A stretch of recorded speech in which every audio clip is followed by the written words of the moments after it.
I got so much motherfucking design on right now. Break it down, bring it back, make it clap. I got 3 old thoughts, new guap, where that thing. Bitches on my line, and you know. Assalamualaikum warahmatullahi wabarakatuh.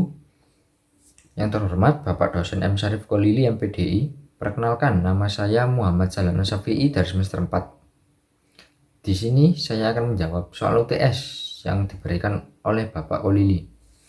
Materi Al-Quran Hadis. Yaitu soal yang pertama. Apa perbedaan pokok antara Al-Quran dan hadis? Serta apa saja fungsi hadis terhadap Al-Quran? Al-Quran dan hadis merupakan dua hal yang berbeda, namun keduanya menjadi sumber utama umat muslim dalam menghadapi permasalahan di dunia ini. Perbedaan Al-Quran dan hadis yang pertama bisa kita lihat dari pengertiannya. Pengertian umum dari Al-Quran adalah firman Allah yang diwahyukan kepada Rasul yang melalui malaikat Jibril dan dijadikan sebagai pedoman dan petunjuk hidup manusia, terutama umat muslim.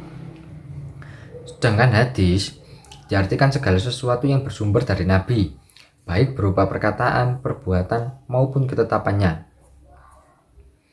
Dari definisi di atas jelas terlihat kekhususan dan perbandingan antara Al-Quran dengan hadis. Pertama, bahwa Al-Quran adalah kalam Allah dan bersifat mukjizat. Kemukjizatan Al-Quran tersebut diantaranya terletak pada ketinggian balaghah atau kandungan sastranya yang mencapai tingkatan di luar batas kemampuan manusia, sehingga masyarakat Arab, khususnya manusia pada umumnya, tidak mampu menandinginya. Dari segi ini terlihat perbedaan yang nyata antara Al-Quran dengan hadis, yaitu bahwa hadis maknanya bersumber dari Allah Subhanahu wa Ta'ala atau dari Rasulullah sendiri, berdasarkan dari hidayah dan bimbingan dari Allah Subhanahu wa Ta'ala, dan lafadznya berasal dari Rasul serta tidak bersifat mukjizat. Sedangkan Al-Quran jelas makna dan lafadznya sekaligus berasal dari Allah, dan itu pastinya bersifat mukjizat. Yang kedua, membaca Al-Quran itu bernilai ibadah dan sah membaca ayat-ayatnya di dalam sholat, semisal bacaan surat Al-Fatihah dan surat pendek-pendek yang lainnya. Sementara hadis tidak sah dibaca saat melakukan ibadah sholat. Yang ketiga, keseluruhan ayat Al-Quran diriwayatkan oleh Rasulullah SAW secara mutawatir, yaitu periwayatan yang menghasilkan ilmu yang pasti dan yakin keautentikannya pada setiap generasi dan waktu.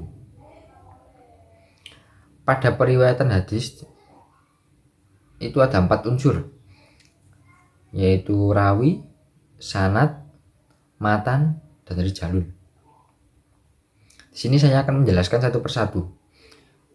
Yang pertama tadi rawi, yaitu yang meriwayatkan hadis. Yang kedua sanad, yaitu jalan menghubungkan matan hadis kepada Nabi Muhammad.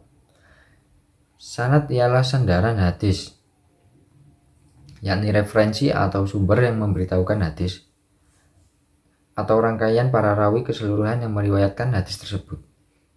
Yang ketiga, matan adalah materi berita berupa perkataan, perbuatan, atau takrir, baik yang diidhofahkan kepada Nabi, sahabat, atau tabi'in, yang letaknya suatu hadis pada penghujung sanad.